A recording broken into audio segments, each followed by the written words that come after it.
Et en soi, c'est hyper intéressant. Autant commencer comme ça. Ouais. On était en pleine discussion sur le sommeil et Ouais. sur les méthodes d'apprentissage par rapport à celui-ci. Du moins par rapport aux recherches qu'on a fait sur le sujet du sommeil, sur ses problèmes et sur ses maladies aussi et son fonctionnement. Ce qu'on se disait, c'est que j'ai pris beaucoup de notes et je suis obligé de les lire. Enfin, je suis obligé. Je me contrains à les lire parce que c'est des notes qui sont quand même techniques. En 1 heure, j'ai pu prendre beaucoup de notes et retenir pas mal de choses. Mais c'est très compliqué d'apprendre aussi rapidement sans en discuter derrière pendant 1 heure. Exactement, c'est un peu ce qu'on disait. Et puis ça rejoint énormément de choses que nous pourrions apprendre d'ailleurs si un jour on se décidait de parler de l'apprentissage dans un podcast qui pourrait être quelque chose de super intéressant. Ouais. Moi j'ai déjà quelques notions et notamment sur la notion de répétition où on sait très bien aujourd'hui que c'est pas en lisant une fois quelque chose qu'on le retient. Quand on était en primaire, on devait répéter plusieurs fois nos poèmes pour C'est pouvoir souvent en le les disant retenir. d'ailleurs. Voilà, C'est souvent en le disant qu'on retenait le plus facilement. exactement. Lire, puis dire. Et donc voilà, on débattait de ça et effectivement on s'est dit que une des phases de notre apprentissage, c'est pas uniquement le fait de faire des recherches pendant 1 heure, c'est surtout le fait d'en discuter. Et que voilà, et que ça justifiait de pourquoi on lit autant de notes aujourd'hui Peut-être sur ce sujet. pour le moment, peut-être que notre faculté d'apprentissage rapide n'est pas encore assez développée. Ouais, Et que, du coup, ça nous force, on va dire, ça fait en sorte qu'on est obligé de lire nos notes, ou du moins qu'on pense être obligé. Si ça se trouve, on a tout dans la tête et ça sortira tout seul, on peut pas le savoir. exactement. Bon, en tout cas, bienvenue sur cet épisode. Bienvenue à tous. On vous retrouve aujourd'hui, donc je suis en compagnie de Maxime, comme d'habitude. Bienvenue Guillaume, bienvenue dans ton lit. Voilà. Exactement, c'est un petit peu particulier aujourd'hui. On s'est dit qu'avec le sujet du jour, ça pourrait être sympa d'échanger justement dans l'endroit qui permet justement le sujet du jour. Exactement, le sommeil. Et Le du coup, c'est sommeil. mon lit, effectivement. Alors qu'est-ce que tu penses du sommeil? Est-ce que tu trouves que maintenant qu'on a travaillé sur le sommeil, tu as la même vision du sommeil que ce qu'on en avait quand on en a discuté la première fois? Non, je pense que ma vision a changé par rapport à la première fois, mais en positif. En fait, Ouais, j'avais pas d'informations spécifiques sur le sommeil. Je savais que c'était important parce que tout le monde le répète, mais maintenant je sais pourquoi c'est important, je sais à quoi ça sert, et mine de rien, je me couche plus tôt. ouais, ouais, c'est vrai. Alors j'essaye de me coucher plus tôt, mais c'est vrai que ça peut être quelque chose, quelque chose qui peut m'aider concrètement à être plus en forme, à avoir une meilleure croissance. Bon, c'est plus Ouais. vraiment mon cas, c'est plus pour les jeunes.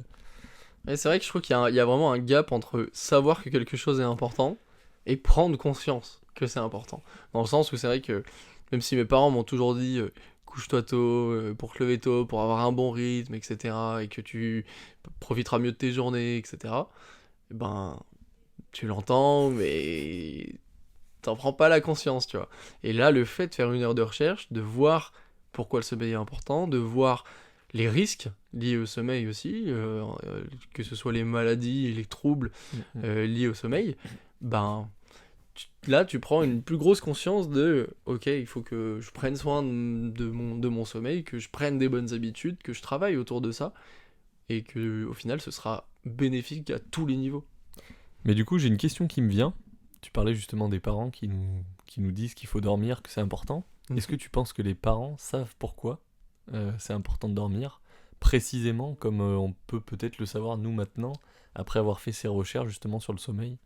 Eh ben, peut-être qu'ils le savent, mais je pense qu'il y aura énormément de parents qui le sauront une fois qu'ils auront écouté un épisode de Savoir en deux podcasts. Je pense aussi, surtout la deuxième partie. Exactement. Mais après, je pense surtout qu'ils le savent que c'est important parce que on leur a dit quand ils étaient plus jeunes, et aussi par logique d'apprentissage, j'ai l'impression qu'il y a quand même une phase de ta vie où tu en prends grandement conscience. Principalement le moment où tu commences à t'épanouir dans ce que tu fais, que tu travailles beaucoup, que tu as une vie sociale chargée, etc. Et que tu te rends compte que moins tu dors, plus t'es fatigué. Ouais, et que ça te pourrit tes journées surtout. Que Ouais. ça a un impact vraiment sur tes journées. Qu'à la Surtout limite- le fait de pas dormir, qui a un gros impact, et le fait de dormir trop peu, ça va avoir un impact, mais différé en fait. Quand tu Ouais. vas te réveiller, tu vas être en forme, et au fur et à mesure de la journée, tu vas regretter tout ce qui s'est passé la veille, Ouais. même si ce qui s'est passé la veille était incroyable. Tu vas regretter cette partie-là et te rendre compte à quel point c'est important justement, mais peut-être inconsciemment au final. Ouais. Parce que je sais pas pour toi, mais pour ma part, euh, justement à cette période-là, j'avais pas du tout de ressentiment par rapport au fait que il fallait que je dorme plus. Je me le disais, mais sans pour autant y mettre vraiment de l'importance dessus, comme quand mes parents me le disaient, exactement le même fonctionnement. Je me disais, ben ouais, il faudrait que je dorme plus, et c'est pas pour autant que je me couchais plus tôt le soir d'après. Oui, au final, on finissait toujours par dire la célèbre phrase, tristement célèbre, j'ai envie de dire. On se reposera quand on sera mort. Ou Qui est on l'excuse dormira plus tôt universelle. demain, ou c'est vrai que. Et donc, effectivement, je pense que ça nous a fait mûrir de De ne nous pas dormir. renseigner sur ce sujet. Et puis donc, d'évoluer dans la vie. Exactement. Bon, est-ce que tu veux nous parler un peu de tout ce que tu as appris sur ce sommeil, etc. Est-ce que éventuellement on peut parler du fonctionnement et de pourquoi il est important, vu que c'est la première mention que tu as faite à ce sujet-là? Eh ben, bien sûr. Je vais commencer par une phrase que j'ai lue, sans pour autant aller la vérifier, mais j'imagine qu'elle a de grandes chances d'être vraie. C'est que si le sommeil n'est pas qualitatif, donc qu'on dort pas suffisamment ou pas suffisamment bien, ça peut être une des justifications d'une prise de poids ou d'une obésité. Mhm. Donc on peut, en se basant peut-être sur son propre physique, se dire, voilà, est-ce que mon problème il vient du fait que, par exemple, je sais pas, je mange trop, par exemple, que je fais pas assez de sport, je bouge pas, je me déplace pas, ou mon sommeil est pas qualitatif. Ça peut être une des raisons, justement. Et j'ai pas spécialement fait de recherche là-dessus. Je l'ai trouvé. Je me suis dit, pour ma part, c'est pas le cas. Je dors pas forcément très bien, pas forcément très qualitativement, je suis pas obèse, Mhm. mais ça pourrait être une des raisons pour lesquelles je le serai plus tard. Ouais. Effectivement, il y a deux choses qui sont intéressantes dans ce que tu dis. La première, elle est sur le fait que nécessairement, il y a forcément un impact sur le fait de ne pas avoir un sommeil qualitatif, dans le sens où bah, ton système, ton corps va pas fonctionner normalement pendant les cycles de sommeil, parce que t'as pas un bon sommeil. Et surtout, moi, la deuxième chose qui m'interpelle, c'est la notion de qualitatif. On parle énormément, quand on parle de problèmes de sommeil, du quantitatif, en fait, du fait de pas beaucoup dormir, Effectivement. ou de pas dormir du tout. Notamment quand on parle d'insomnie, dans l'imaginaire commun, c'est le fait de peu dormir. Et la réalité des choses, c'est qu'il y a aussi de l'insomnie liée à la qualité. Et qui fait que ça aussi, c'est un problème, que tu peux dormir 8 heures, 9 heures, mais avoir un sommeil qui est très peu qualitatif et qu'au final, tu sois pas reposé. Et Exactement. c'est le cas pour beaucoup de personnes, je pense, aujourd'hui. Mais il y a beaucoup de personnes qui se contentent de 5 à 6 heures de sommeil, qui sont en pleine forme et vont pas avoir de problème de sommeil ou de fatigue. Et à l'inverse, il y a des personnes qui vont dormir 8-9 heures, ce qui est recommandé par la plupart des médecins, et qui vont être épuisées constamment. Ouais, tu dirais que c'est lié à quoi? Je dirais que c'est lié à la qualité du sommeil, Ouais. et pas à la quantité. Donc la prochaine fois que quelqu'un dit « j'ai pas assez dormi », demandez-lui s'il a bien dormi. C'est vrai que c'est une bonne façon de résumer les choses. On va partir maintenant sur le fonctionnement du sommeil. Ouais. Alors, je vais essayer d'être assez bref. On a 4 phases différentes. Chaque phase a une durée moyenne. Donc, ça va dépendre des personnes, ça va dépendre des phases en elles-mêmes. La première, c'est l'endormissement. Mhm. Donc, concrètement, c'est la phase la plus rapide pour beaucoup de personnes. Elle dure que 5 minutes. Si on ne pense plus à rien et qu'on fait le vide en soi et qu'on se concentre sur notre respiration ou peu importe, cette phase-là, elle peut être de quelques secondes. C'est mon cas par exemple. C'est un peu le mien aussi. Honnêtement, quand je m'allonge, on me demande déjà si je dors. Même si je suis pas dans un lit.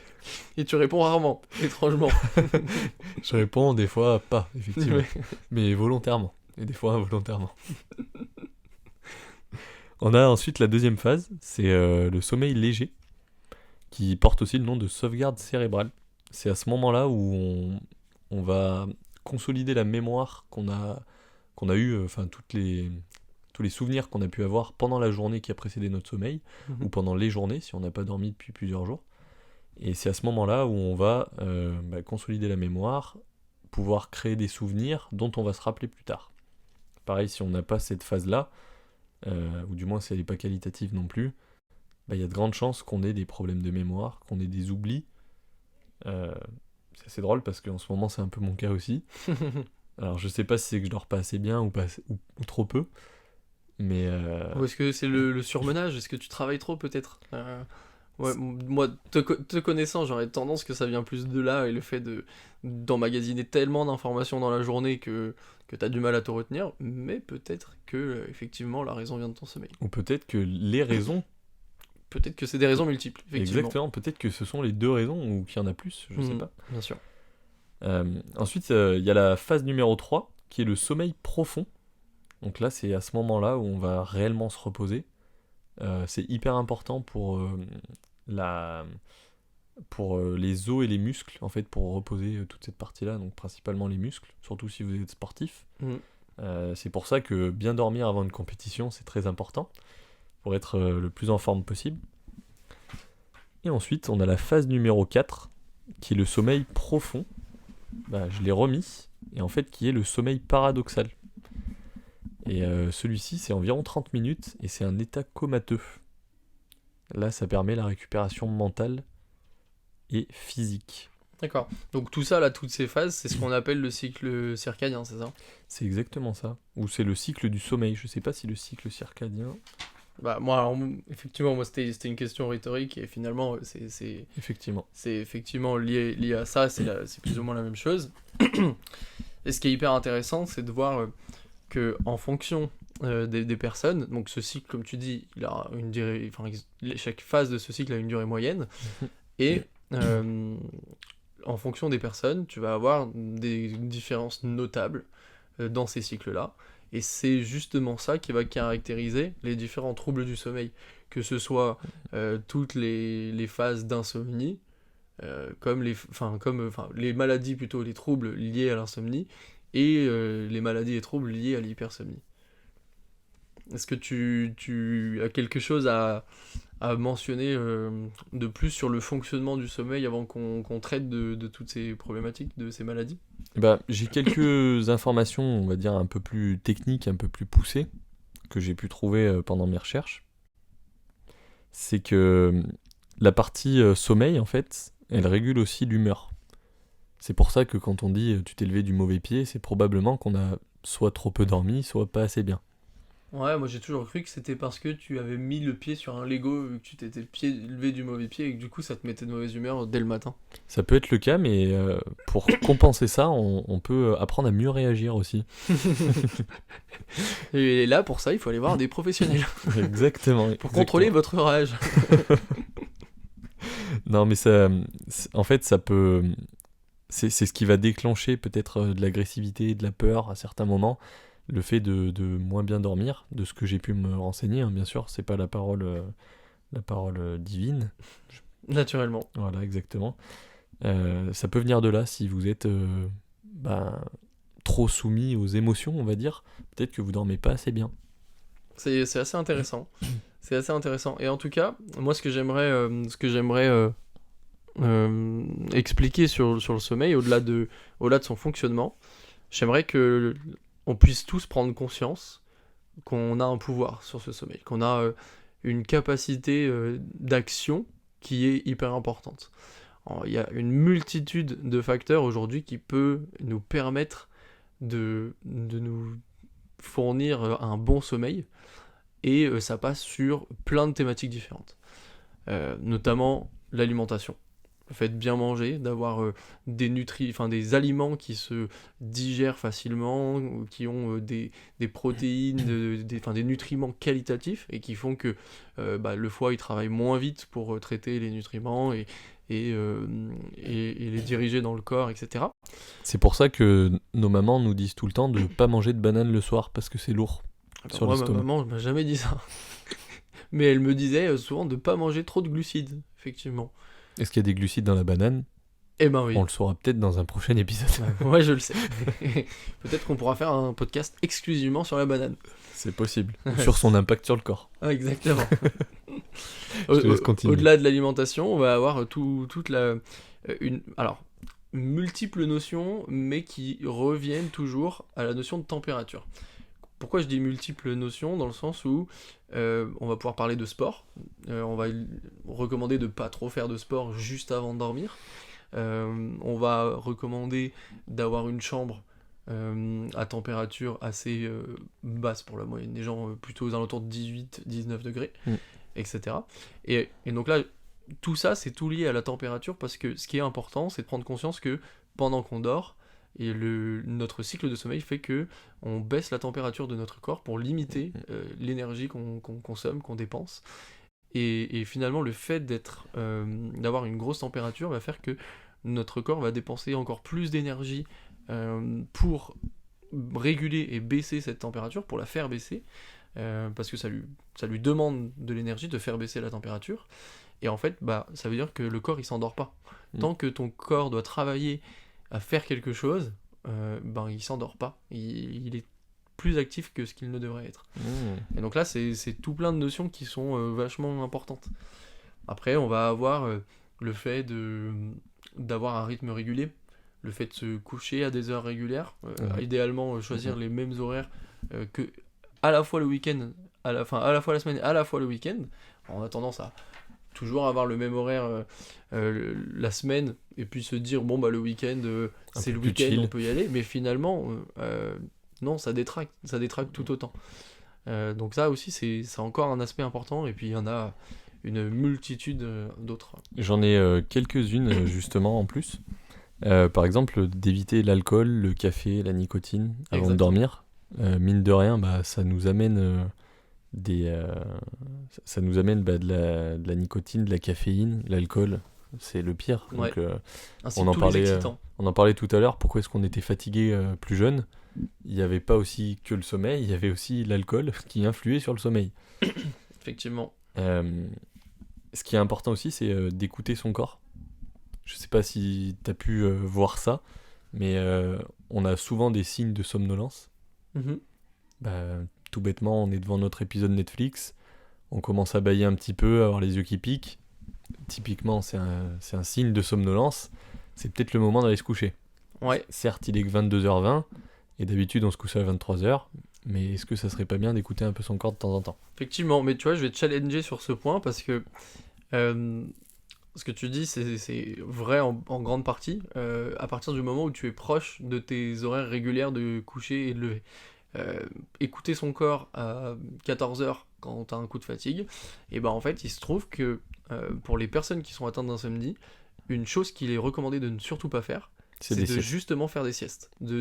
Parce que ça revient à séquencer ton sommeil, à avoir une partie au milieu de la journée, une partie, etc. Et finalement, le fait d'avoir un sommeil qualitatif, c'est le fait d'avoir un sommeil d'une traite.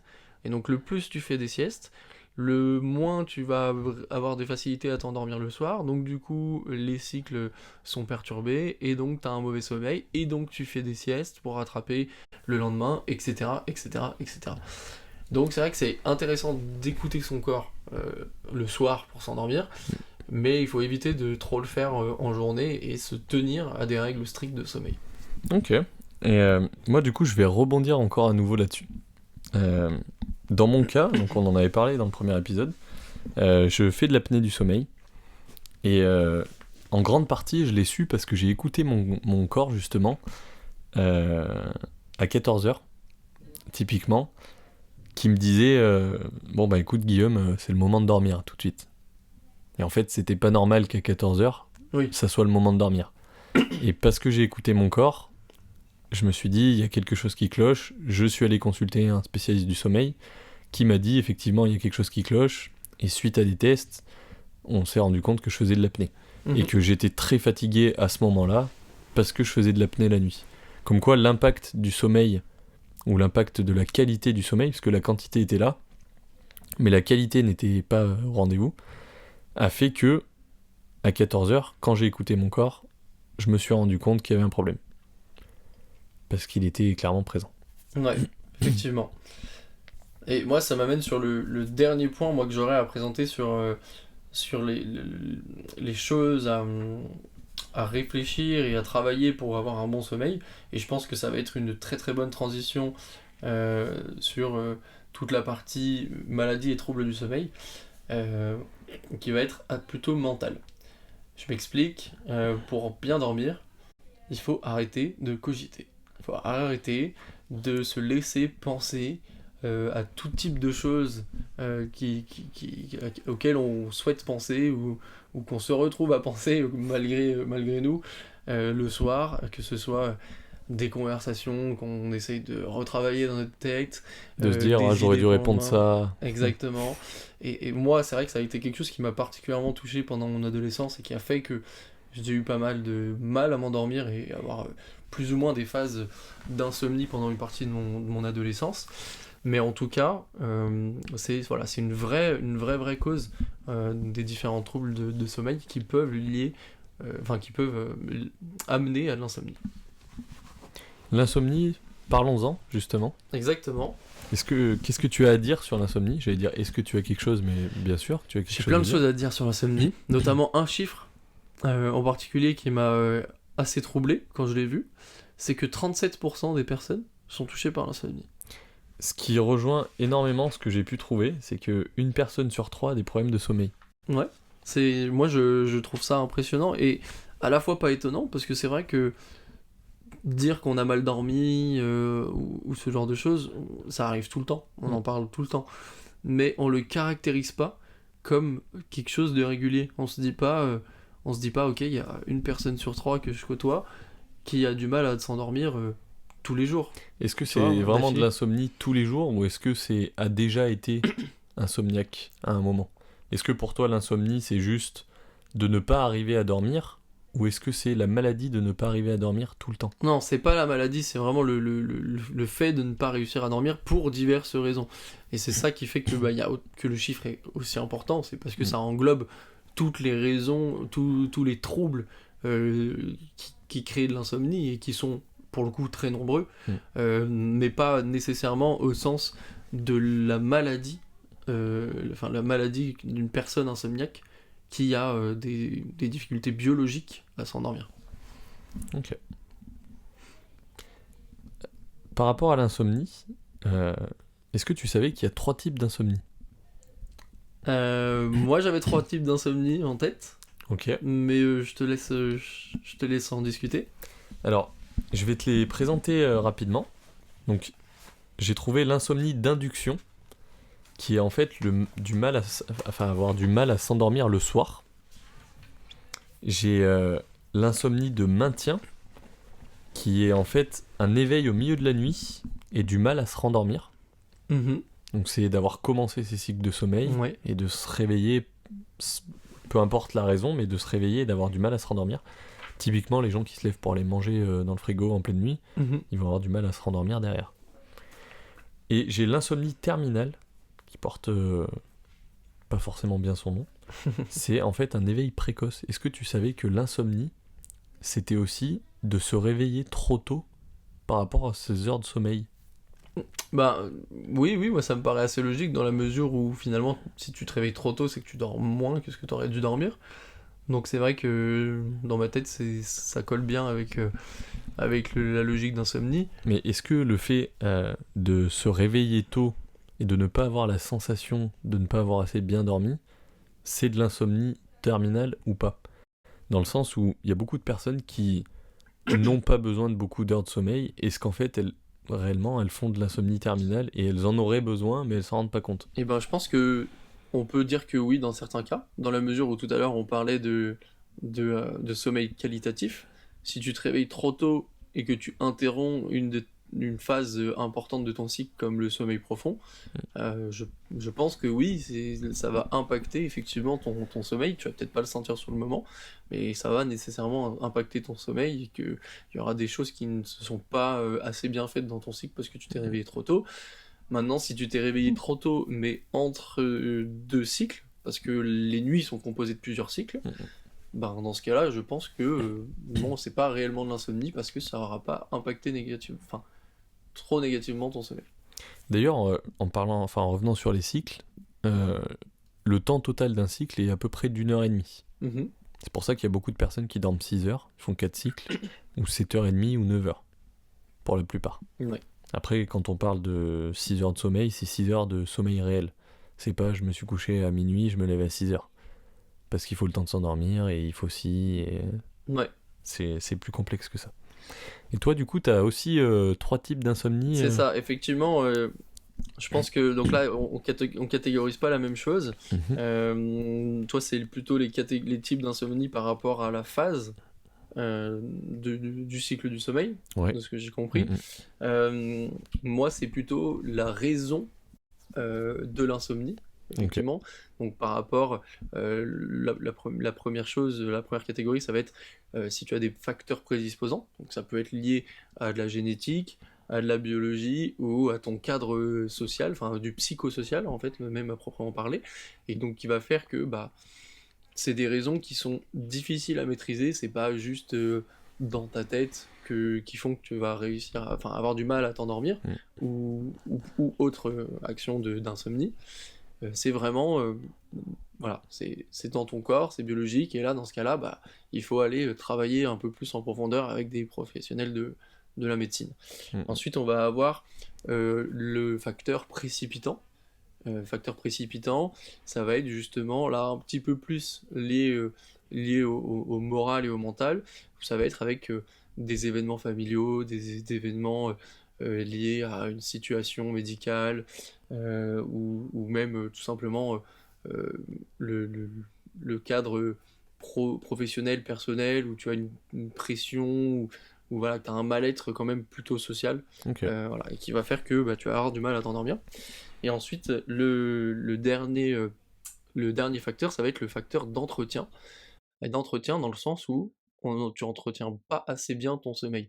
Et donc là, ça va être lié à toutes les mauvaises croyances que tu as sur le sommeil, Ok. par exemple, ou les non-croyances que tu as sur le sommeil, par Ok. exemple, ne pas avoir conscience de tout ce qu'on se dit aujourd'hui, et qui fait que tu ne prends pas action sur ton sommeil. Et puis ça peut être voilà, un comportement inadapté, comme on disait, le fait de pas être régulier, le fait de boire de l'alcool, le fait de mal manger, etc. Le fait de pas Et s'écouter aussi, de pas aller se coucher aux mêmes heures, et ainsi de exactement. suite. Donc tout ce qu'on s'est dit grosso modo avant, qui là va caractériser voilà le facteur d'entretien. C'est que tu entretiens pas bien ton sommeil. Ok. Donc c'est assez intéressant quand même d'avoir Le une quoi et matrice le pourquoi. enfin voilà, multi-aspects sur enfin voilà, pourquoi on dort pas bien, comment on dort pas bien, enfin Mhm. pour quelles raisons Ouais, et qu'est-ce qui fait? Ouais, exactement. qu'est-ce que Exactement. ça engendre. Est-ce que tu t'es renseigné sur d'autres problèmes liés au sommeil ou sur des maladies peut-être? Moi, effectivement, je suis allé un peu plus dans le spécifique. On avait parlé dans le premier épisode des différentes problématiques qu'on avait eues, toi et moi, avec le sommeil. Ouais. Notamment, bon, moi, dans mon cas, la paralysie du sommeil. J'étais assez surpris d'apprendre que énormément de personnes sont atteintes de paralysie du sommeil. Ok. J'ai pas nécessairement le chiffre, mais c'était classé comme la troisième. J'ai pas de chiffre en termes de pourcentage, mais c'était la troisième maladie, enfin trouble du sommeil enfin, par l'INSEE, Ok. classé par l'INSEE, donc c'était assez intéressant. Et ça rejoint énormément de choses que j'avais expliquées par rapport à comment moi je l'avais vécu. Et c'est vrai que retrouver tous les symptômes mis bout à bout sur ce qu'est réellement la paralysie du sommeil, c'est hyper intéressant. Notamment, en fait, tout ce que moi j'avais l'impression de le vivre, j'avais l'impression que c'était dans mon rêve, que voilà, mon rêve partait un petit peu en live et il y avait une situation très, très effrayante, très Très angoissante et angoissante. paralysante, Mm. et qui faisait du coup que je me paralysais et ensuite je me réveillais de ce rêve, et en réalité c'est pas ça. En réalité, Ok. la paralysie du sommeil a lieu après le réveil. C'est-à-dire que c'est au moment de la phase voilà, les deux moments où ça arrive principalement, c'est soit la phase d'endormissement, donc la toute première phase, Ok. soit la phase d'éveil, donc Ok. qui sont à la fin. Et en réalité, c'est que tu n'es pas encore endormi, et donc en fait c'est Ou alors tu es caractérisé, réveillé, tu es tout juste réveillé, ouais c'est peut-être. ça, soit tu es pas encore endormi, soit tu viens de te réveiller, Mm. et en réalité, du coup tu as des hallucinations. Ok. En fait, c'est des hallucinations que tu peux avoir, donc que ce soit des hallucinations visuelles, où tu vois des choses, et donc c'est pour ça que tu as l'impression d'être dans un rêve, c'est que tu vois quelque chose qui n'est pas le cas, tu vois, tu peux t'imaginer Quelqu'un au dans la chevet de ton route lit ou ou. je ne sais quoi. Ok. Tu as des hallucinations auditives, tu peux entendre des bruits de pas derrière toi, tu peux entendre toutes sortes de bruits extrêmement flippants, notamment des grincements, etc. Je vois. Et tu as des hallucinations sensorielles, comme la sensation d'avoir quelqu'un qui t'étouffe, qui t'écrase, et qui du coup, bah, la multiplication de ces hallucinations vont faire que tu as l'impression de vivre un cauchemar, enfin d'être vraiment dans cette situation et que ça t'arrive vraiment. Du coup, ce qui fait que c'est encore plus réel, c'est parce que t'es réveillé en fait. Ouais, exactement. Et en fait, tu as une réelle paralysie, et cette paralysie, elle s'explique par les cycles du sommeil. Parce que lorsque ton corps s'endort, ton corps envoie dans tes muscles alors j'ai plus le terme exact, c'est pas nécessairement des hormones ou autre chose, mais fait en sorte que tes muscles s'endorment et que tu ne puisses plus les utiliser. Et en fait, tu te réveilles dans cette phase-là, enfin, cette paralysie du sommeil a lieu au moment où bah, tes muscles sont paralysés, et donc ça prend quelques secondes avant que tu puisses réutiliser tes muscles, et c'est pour ça que tu es paralysé. Et je trouvais ça hyper intéressant d'avoir finalement les raisons médicales, biologiques, physiques de cette paralysie du sommeil. Et le contexte en lui-même aussi. Ouais, De se dire qu'en fait, on avait tort sur ce qu'on disait. C'est pas un rêve, on rêve pas qu'on est paralysé, on est réellement paralysé. exactement. Mais du coup, est-ce que, ça me vient en tête, est-ce que c'est possible de rester paralysé suite à ça? Non, alors théoriquement non, comme je disais, vu que c'est lié dans ton cycle de sommeil, ton corps paralyse tes muscles pour le reposer. En fait, ça revient dès que tu te réveilles, ton corps se réactive et du coup tes muscles reviennent. Donc tu ne restes pas paralysé. En fait, pour que tu restes paralysé, il faudrait limite que tu ne te réveilles pas. Ok. Donc c'est finalement ce qui se passe un peu quand tu as un coma, Ouais. où bah, vu que Ou- tu ne te réveilles pas, ton corps reste endormi. Ok. Voilà. Mais normalement, on ne devrait pas d'un seul coup faire un coma sans raison particulière, juste parce qu'on n'arrive pas à se réveiller, quoi. Ouais, non mais effectivement, effectivement. En tout Ok. cas, tu vois, effectivement, c'est la réflexion que tu faisais juste avant est hyper intéressante dans le fait que c'est encore la preuve que ce concept est génial et qu'on arrive à se pas se contredire, mais à changer notre vision des choses, à apprendre de nouvelles choses par rapport à ce qu'on pensait savoir. Ouais, exactement. Avoir une Et à se vérité en corriger en fait. fait finalement, à se Mm. corriger et à trouver effectivement ouais, une vérité Une qui n'est vérité, pas ouais. nécessairement absolue, on tient toujours à le dire, Exactement. Ouais. tout n'est pas de vérité absolue, d'une part parce que ce qu'on apprend, on n'a pas le temps en une heure de vérifier des sources, Mm. et c'est aussi le but, c'est voilà, de se dire qu'est-ce qu'on peut apprendre en une heure stratégiquement sans vérifier des sources, et d'autre part parce que, comme tout, il y a toujours une part de subjectivité dans la façon dont on va retranscrire les informations, Ouais. et ce que nous on a appris, bah, notre cerveau l'a processé,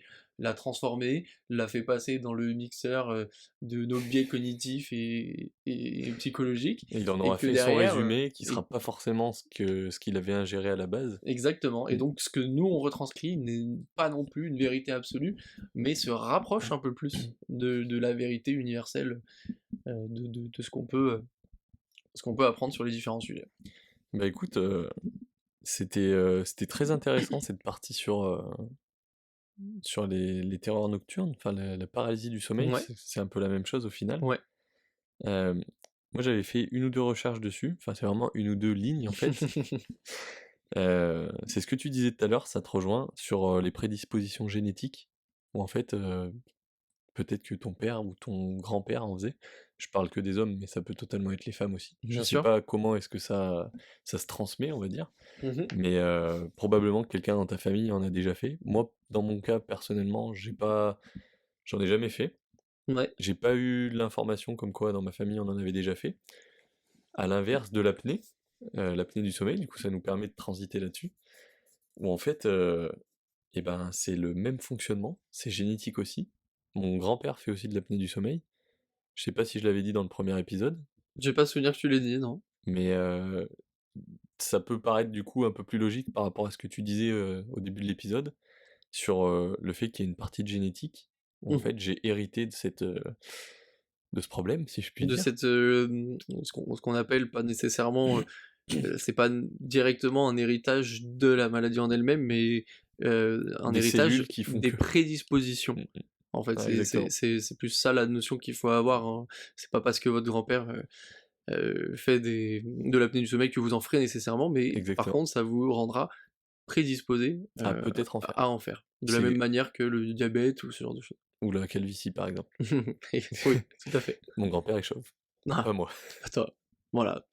Tu n'as pas hérité de la calvitie, mais tu en as probablement les prédispositions, Exactement. génétiques. Peut-être que mon fils sera chauve à la naissance. Exactement. On lui souhaite pas. Je plaisante, j'ai rien contre les chevaux. On parlait bien de la naissance, bien sûr. Ouais, il sera chauve à la naissance, ouais, c'est Peut-être, sûr. peut-être pas. Ah bah, c'est très probable. On verra dans 9 mois. Je rigole, bien sûr. Waouh! Non, non. Félicitations! Je l'annoncerai différemment. Quoique. On va revenir sur l'apnée du sommeil. Oui. Euh, donc ce que j'ai appris du coup en me renseignant sur l'apnée, c'est des choses que je savais déjà quand même en partie, parce que je m'étais renseigné un petit peu dessus, mais de façon très en surface, on va dire. En fait, c'est des micro-réveils. Donc c'est exactement ce que j'ai pu avoir quand j'ai fait les tests. Donc Mmh. pour vous imaginer, enfin vous imaginez un peu le truc.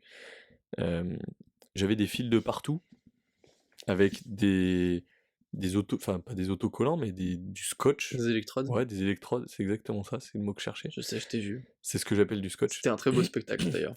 C'est vrai, exactement.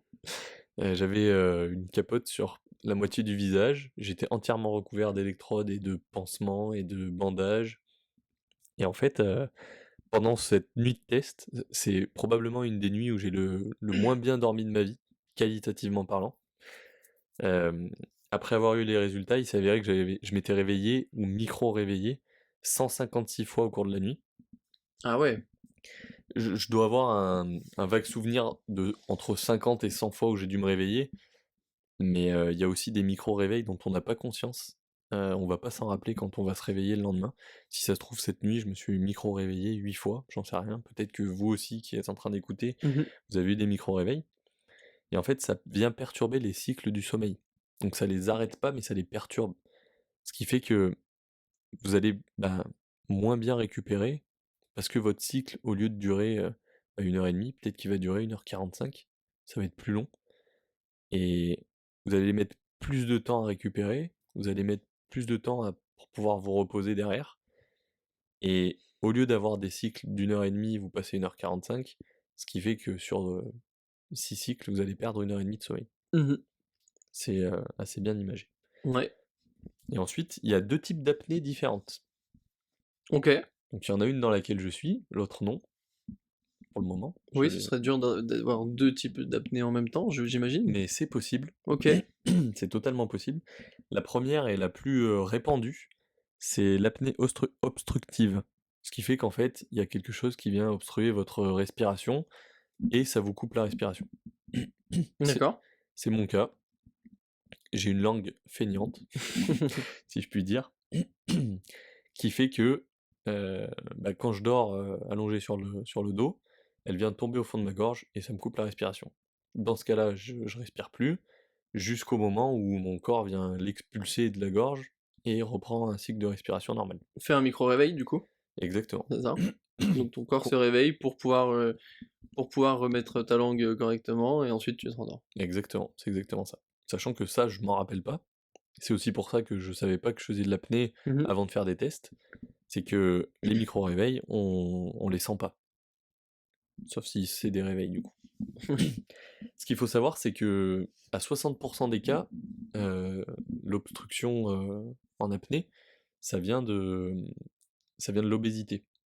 Par exemple, d'avoir un conduit nasal qui va être trop étroit, d'avoir des ganglions trop gros, ou des choses comme ça, un cou avec trop de graisse aussi, Mmh. typiquement. En fait, c'est trop de présence d'objets externes à ta gorge, euh, ou alors une gorge trop serrée. Ça peut arriver dans pas mal de cas, et c'est pareil, tout ça, ça vient aussi de la famille, ça vient du tabac, de l'alcool, etc. Ça empire la situation, Mmh. et ça vient aussi du coup de l'obésité en elle-même. Sachant que c'est pas mon cas non plus. C'est vraiment Effectivement, une langue ouais. feignante que j'ai. Mm. Et la deuxième, c'est l'apnée centrale. Celle-ci, c'est la plus grave, on va dire.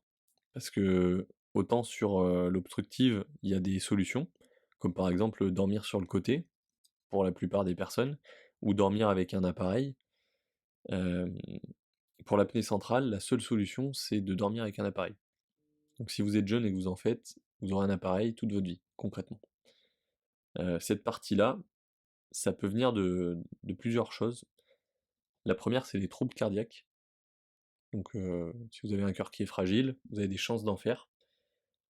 Si vous avez un âge qui est avancé, si vous êtes une personne âgée par exemple, c'est le cas de mon grand-père, en l'occurrence, il est obèse et il est vieux. Donc derrière, malheureusement, il fait peut-être des deux apnées. Faudrait que je lui demande d'ailleurs. Ouais. Et la dernière, Mais il s'en souviendra pas. Tu pourras lui demander tout ce qu'il veut. mais je sais qu'il a un appareil, mais je sais pas si c'est obstructif D'accord, ok. ou central. Et la dernière, c'est si on a déjà fait un AVC. Ok. Ce qui, en gros, dans les trois cas, c'est le cerveau qui est fatigué, peut-être l'âge, les troubles cardiaques, c'est tout bête, mais l'AVC c'est pareil, en fait, c'est quelque chose qui vient sur le cerveau et qui fait que il envoie plus l'info comme quoi il doit respirer. Intéressant. C'est comme, je vais prendre l'exemple des baleines, elles ont un cerveau, et quand elles dorment, il y a toujours un des deux cerveaux qui est éveillé pour leur rappeler qu'il faut qu'elles respirent. Et ben pour les humains, il faudrait que ça soit le même fonctionnement, il n'y aurait pas d'apnée centrale. Ouais. Mais ça pourrait marcher avec nos deux hémisphères ou pas? Il faudrait leur demander. Ouais. À nos hémisphères? Exactement. C'est vrai qu'ils auraient la capacité de nous répondre. On est tellement intelligents, nous les hommes. C'est vrai. Avec un grand H, bien sûr. Les Ne, hommes, ne, tu ne veux dire coupez, ne coupez pas cette partie et n'en faites pas un, un TikTok sexiste. On vous voit. On vous voit. Attention. Ok, ouais, c'est super intéressant. Est-ce que du coup tu appréhendes différemment ton apnée du sommeil? Et Est-ce que ben, ça a changé ta vision des choses? ça a changé ma vision des choses sur le fait que j'allais déjà à la salle de sport et je faisais pas vraiment de cardio. Maintenant, j'en fais Ok. parce que je me dis que plus je vais l'entraîner, plus il sera en forme, mon cœur. Et moins j'aurai de chance derrière d'avoir soit des problèmes cardiaques liés du moins au manque d'exercice. Donc les parties sur lesquelles je peux avoir une influence, je vais faire en sorte de les contrôler. Tout bêtement, j'ai un dispositif que je mets dans mon dos qui me permet de dormir sur le côté. Je contrôle le fait de dormir sur le côté via ce dispositif-là. Mhm. Je peux faire du sport, je peux essayer de mieux manger, essayer de mieux dormir, du mieux possible du moins. Et justement pour soit ne pas du tout me rapprocher de cette apnée centrale, soit faire en sorte qu'elle arrive le plus tard possible. Ok. C'est super intéressant. C'est très intéressant. Est-ce que tu veux parler d'un autre trouble du sommeil? Je crois que tu as parlé, enfin tu me l'as mentionné toi tout à l'heure quand on discutait de l'hypersomnie. Sur moi, c'est vrai que j'ai pas traité cette partie-là. Alors ce qui est amusant, c'est que pas plus tard que la semaine dernière, j'ai rencontré quelqu'un. Enfin, j'ai rencontré il y a 3 semaines, mais la semaine dernière, j'ai discuté avec lui, on parlait de sommeil, et justement, cette personne-là m'a raconté qu'elle était, enfin, qu'elle avait un cas d'hyposomnie, Ok. donc qui fait qu'elle dort moins, mais qu'elle a des C'est du cycles manque plus de rapides. somnolence, du coup, l'hyposomnie. C'est en fait, c'est le fait qu'elle est en manque de sommeil, Ok. au sens de Comme sous la l'hypoglycémie. moyenne, enfin qui veut dire sous, donc sous la moyenne en fait du sommeil. Ok. Mais par contre, la particularité est que ces cycles sont aussi plus courts et optimisés. C'est-à-dire que c'est une personne qui, en 5 heures, va récupérer tout autant sur la partie sommeil, on Ok. s'entend, Ok. qu'une personne qui dort 8 heures. Mais par contre, comme on l'a dit dans le podcast jusque-là, Mm. toujours soumise au fait que bah, son corps se régénère un peu moins vite, etc. Et en fait, sur le long terme, un peu comme une voiture, il y a un facteur d'usure qui se pose, c'est que bah, si tu es actif de 5 heures du matin à minuit, bah, naturellement, ton corps, tu l'utilises plus, donc tes articulations, tu les utilises plus, Ok. etc. Et donc tout ça va faire que tu es beaucoup plus sujet à des problématiques plus tôt dans ta vie. Ça réduit ta longévité. Oula, Ta durée de vie, ta durée de vie, merci. c'est très bien. Voilà, ta longévité d'ailleurs. C'est T'y pas étais, pourquoi hein, j'ai tu fait l'avais. compliqué, je l'avais, hein. Mhm. Voilà.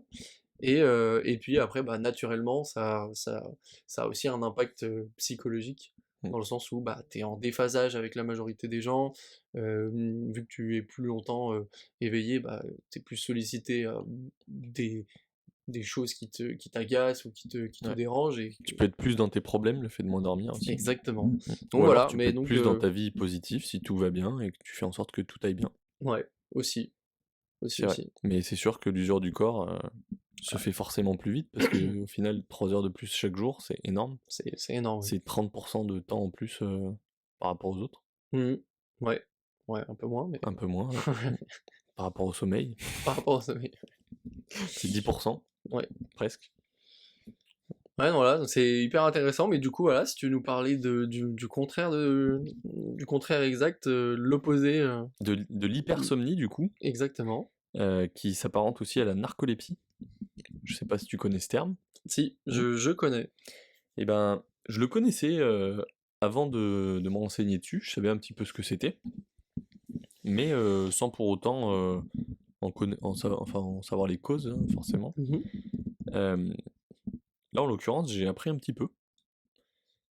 Au niveau de l'hypersomnie, en fait, c'est de la somnolence, de la somnolence excessive. Donc ça, c'est ce que j'ai marqué, ce qui est faux, euh, ou ce qui est vrai. Oui, ce qui est vrai. C'est l'envie de s'endormir. Oui, oui, bien sûr, c'est Je, totalement vrai.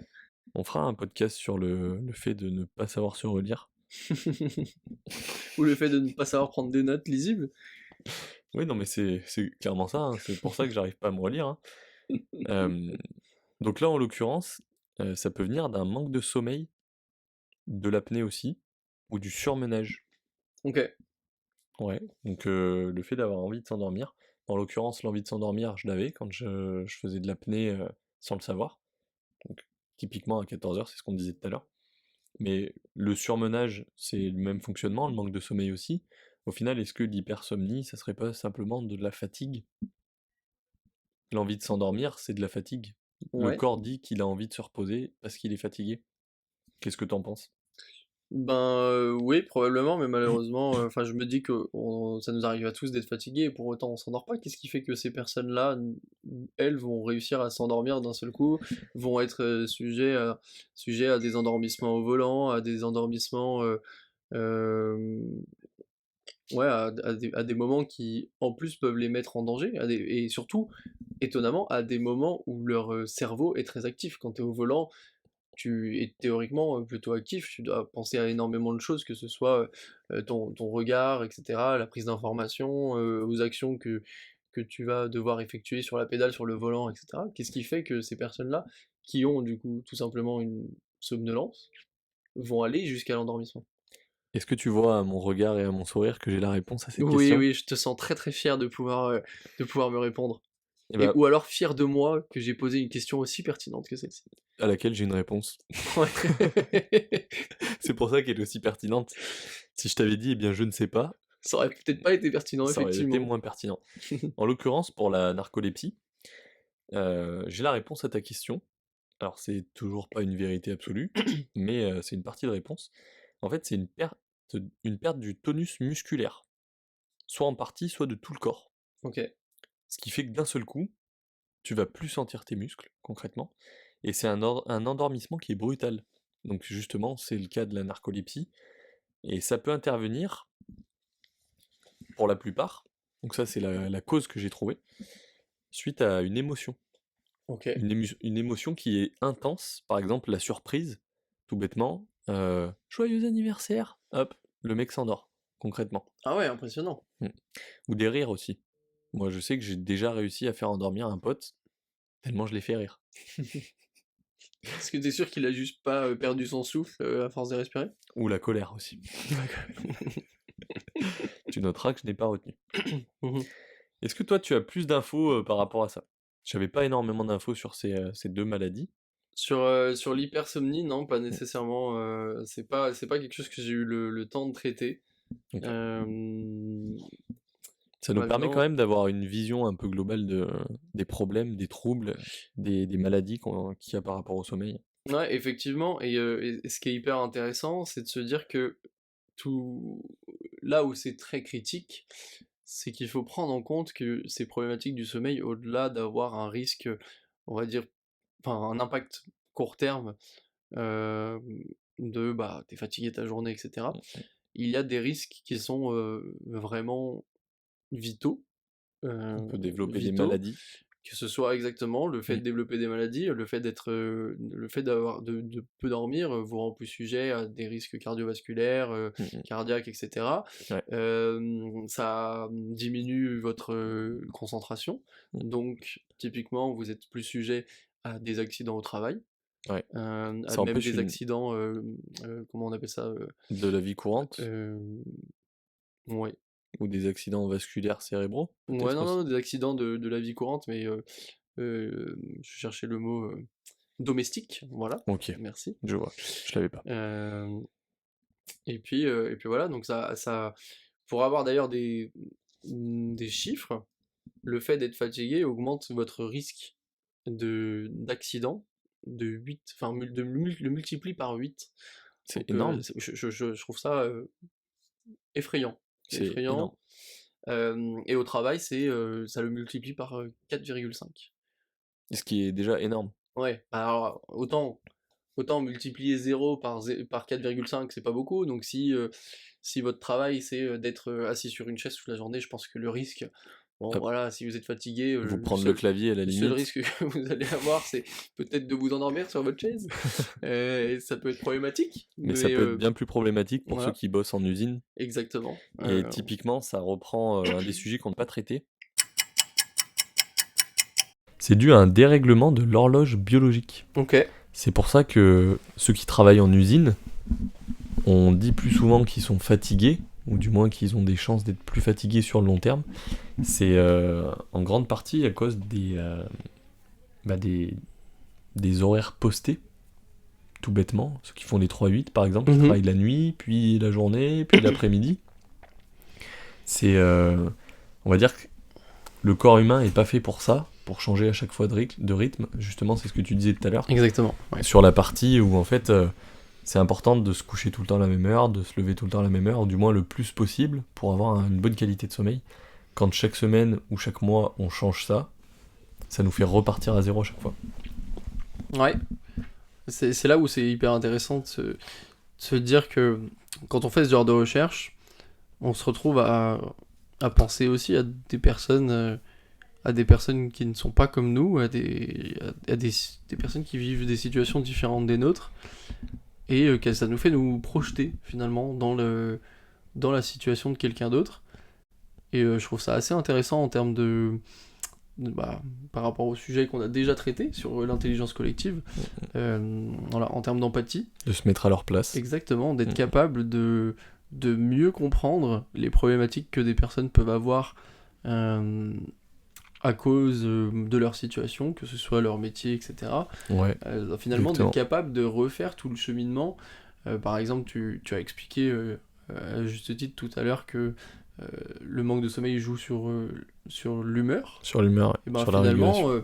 finalement, ça permet de relativiser et de mieux comprendre, par exemple, une réaction un peu brutale d'un ami à toi qui a des conditions de travail, typiquement qui vont le faire travailler la nuit une semaine et le jour, la semaine d'après, etc., et qui fait changer ses cycles, et que la personne est peut-être un peu brutale. Bah, je pense que ça te fait un petit peu prendre conscience que bon, bah, c'est pas sa faute, et que bah C'est pas grave. oui, Concrètement, clairement, c'est pas grave. il faut mieux réagir à cette situation. C'est Ouais. toujours pareil. Et je trouve que ça nous permet d'effectivement mieux vivre, tu vois, et que le fait d'acquérir cette connaissance au sens large, pas nécessairement sur le sommeil, mais sur toutes les autres, et c'est là où je me rends compte en plus d'un impact que j'avais pas anticipé sur Tout sur est ce lié. projet de podcast, et non pas de podpax, qui ne veut rien dire, sur ce projet de podcast, c'est que effectivement ça a encore des vertus, des bénéfices que j'avais pas anticipé. Ouais. Non, mais on peut dire que tout est lié, concrètement. À chaque fois qu'on va faire un podcast, on va revenir à un autre podcast, Oui. soit qu'on a déjà fait, soit qu'on prévoit de faire. Et on va se dire, bah, là, je viens d'apprendre une compétence ou une information qui va me resservir ou qui me sert parce que j'en ai appris une autre juste avant. Effectivement, et c'est vrai qu'on se rend compte que c'est lié souvent avec les podcasts qu'on a déjà fait, mais là je peux aussi dire dès aujourd'hui que quelque chose de ce podcast est lié à un des prochains, le jour où on traitera probablement de la flexibilité. Flexibilité corporelle, parce que je me rends compte avec ce podcast que j'ai des grandes difficultés à rester en tailleur pendant 1 heure, et que ça me fait fichtrement mal. Et que je manque de flexibilité et de souplesse à ce niveau-là. Et je le savais, j'ai pas trop les hanches souples. Donc c'est quelque chose que j'avais d'ailleurs commencé à travailler, mais pas de façon très régulière. Il faut savoir que le sommeil, on se permet de le traiter dans un lit pour en parler, parce que le contexte est assez drôle.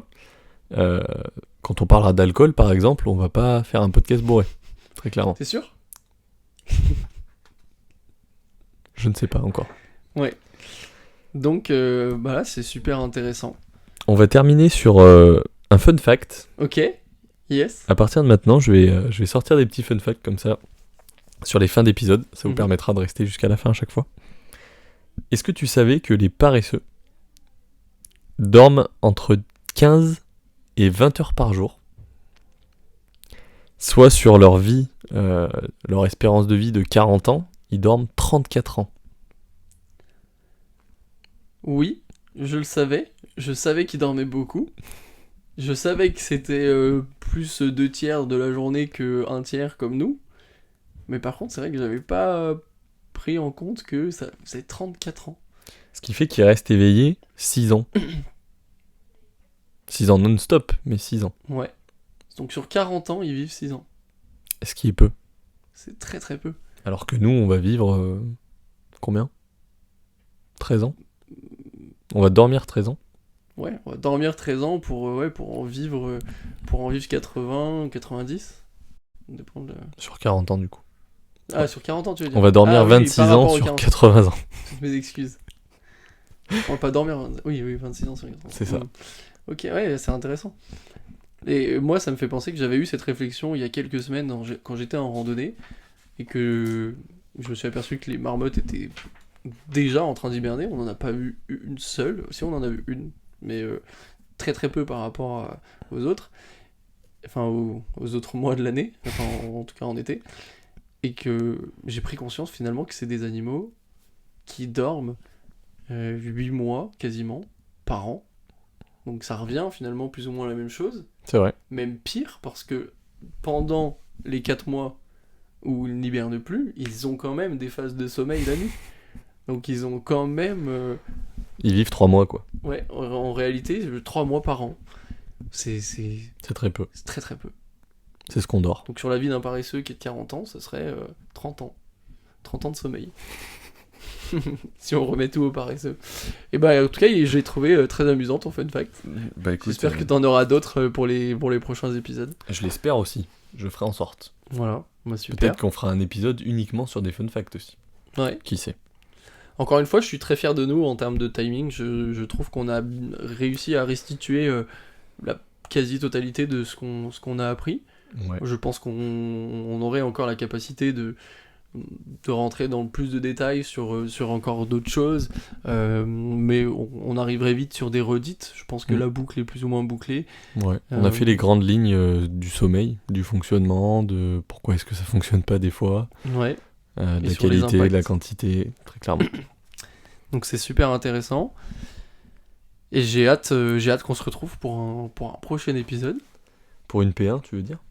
Exactement, pour traiter d'un nouveau sujet et de se retrouver à nouveau dans cette phase où on croit savoir les choses sans vraiment avoir toutes les connaissances. Exactement.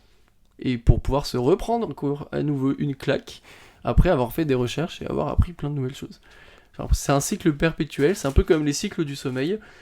Où, c'est des finalement, cycles d'apprentissage. On a notre cycle, on a notre première phase où on sait rien, on est un peu endormi sur nos connaissances, et d'un seul coup, il y a l'apprentissage profond, pour reprendre le terme du cycle du sommeil profond, Et que là, on est dans une phase d'effervescence de savoir qui est hyper enrichissante. Et suite à cet apprentissage profond, on a ce réveil de se dire qu'en fait on ne savait rien. Exactement. Pour Et terminer cette le prise de cycle du connaissance. sommeil.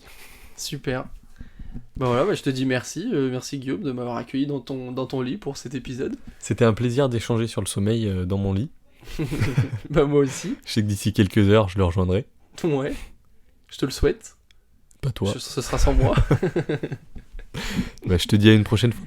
Bah oui, à bientôt.